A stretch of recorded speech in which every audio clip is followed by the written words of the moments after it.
Division 2 content creator Tuxedo Bandito just published a video that's half complaining about the devs and half complaining about how people are defending the devs. Because Tux is a large YouTuber in the Division space, I think he has a lot of sway, so I feel obligated to rebut his points in this video. This isn't in any way made to throw shade at Tux. Everybody's got a good and a bad take every now and then. Hey agents, it's Dispatch. Welcome to the channel, where we talk about the math, builds, lore, and game design of Tom Clancy's The Division 2. Let's get stuck into it.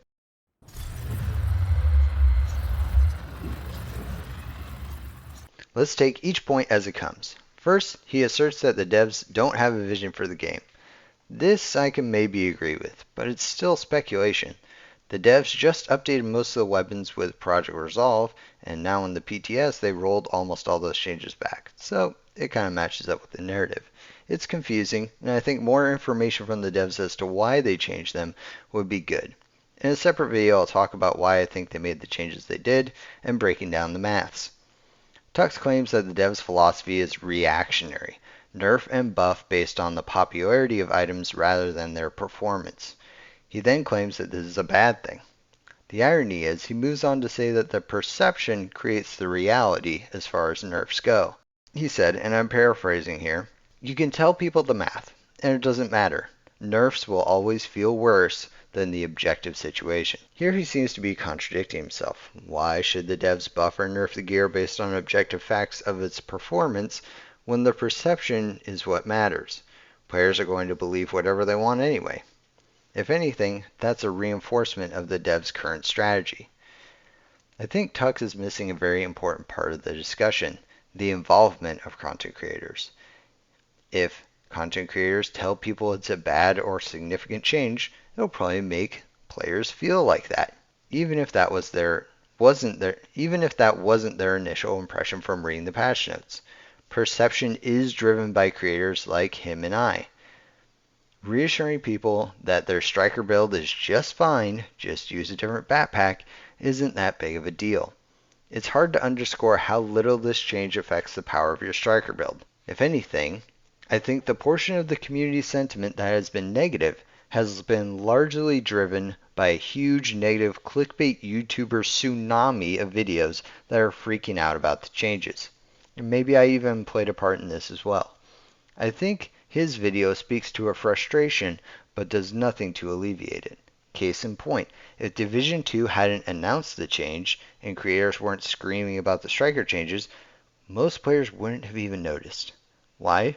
Who goes back through all their gear sets in the middle of their saved builds and reads the descriptions before playing? Nobody. Nobody would have felt the nerf. No one would even know. There's a whole laundry list of things that players don't know, even after playing the game for the last 5.5 years, such as the fact that swap speed was broken for literal years, that stability doesn't affect horizontal recoil, etc., etc. Sure, there are folks that test things specifically after a patch, but those people are few and far between. Strikers is overpowered and needs a nerf.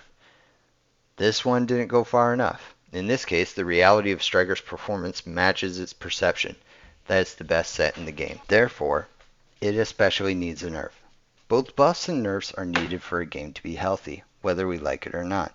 This allows agents to freely swap between builds, try other combinations, and use what they enjoy without feeling like they're dragging the team down or just simply missing out. Tux, however, arrives to a nihilistic conclusion. Balancing is pointless because he thinks you can't make people happy with buffs and nerfs. His solution? Every season put out purposefully overpowered gear with the idea that it will be temporary, and then nerf it down or take it away at the end of the season. According to him, as long as it's clearly communicated that the gear is temporarily powerful, the community will accept it. I disagree with this wholeheartedly. I do think that new sets should probably be a little bit overtuned in order to get players interested in playing it and trying it out.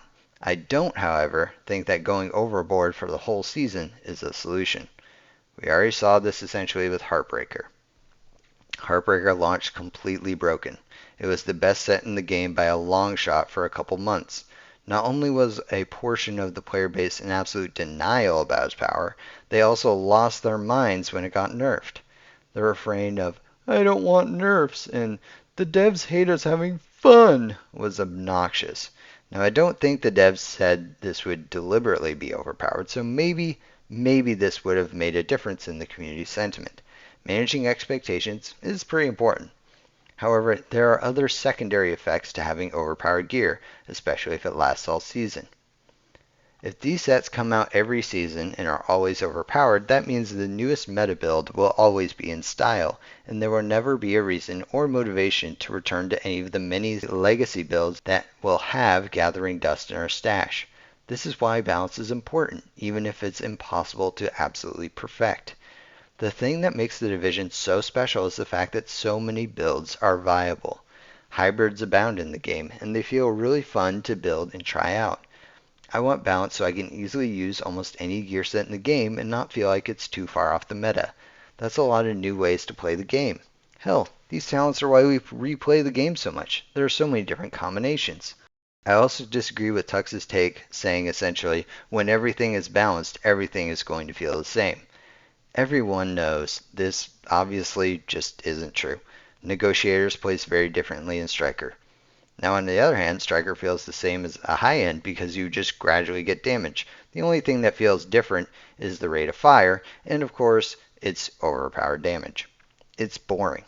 At least Heartbreaker gives you bonus armor, which is interesting, but still not that great. So there's a difference between items being balanced and items feeling the same. This update has really encouraged me, and I'm sure anyone else who's been paying attention, to try new gear and weapons, which has been fun. Rifles? I hated them, but now I love them, now that they're automatic. Umbra? It was kind of mid, but now it feels extremely good. Slower firing weapons instead of the F2000 FAMAS, St. Elmo's, and Oreo? Let's try them out. This PTS has been really, really interesting. We can see it in the amount of YouTube content that has come out. There's so much potential in these changes that we need to examine all of the different new possibilities. Tux even admits this in his video where he mentions that the balance changes got more coverage than the actual new content. Let me just say also before I end the video that I understand when people are upset about nerfs to items they've put a lot of expertise into. I get it. But does this actually invalidate your expertise investment? No. They haven't changed the St. Elmo's and Oreo so much that they're irrelevant now. They're just much more in line with everything else. And that's the point of balancing, right?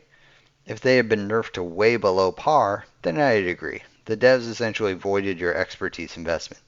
In the case of the Striker Backpack, they did exactly this, because it's useless now, even Composure and Companion do more damage. However, along with that, if you put expertise into a Striker Backpack, all I can say is, why would you do that? There are tons of videos out on expertise. If you foolishly dumped a bunch of very valuable materials into something that wasn't worth it, that's kinda your fault. Expertise on most skills and every single gear piece is a waste of resources. You should basically only put it on a select couple of skills and your weapons. Sorry, that's the way it is. So all in all, balance is key from both an objective performance standpoint and from a user experience or perception standpoint. Being able to use a number of builds with roughly equal power is important for providing a diverse pool of different experiences to keep players interested. What good is a new map or game mode when you are incentivized to just run the exact same Striker build over and over? Instead, we can have a lot of variety in the way we approach the vast amount of existing content by bringing balance and making all builds viable.